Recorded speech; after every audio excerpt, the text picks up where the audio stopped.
If you want the Navigator window in this tutorial, I'm going to show you how to get the Navigator in Photoshop. We go up to Window, any window you want. It's always going to be up here in Window. And actually Navigator is right here. Now we're going to click that and it's going to open up. It looks like this little, what do you call it? Like a ship steering wheel. Oh, there's a better name for that. But anyway, it looks like a ship steering wheel.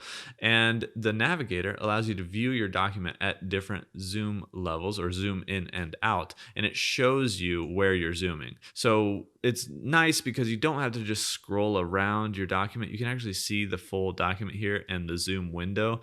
And you can like move up here with it. So you can just work on different parts of your document while you're still zoomed in and kind of see it.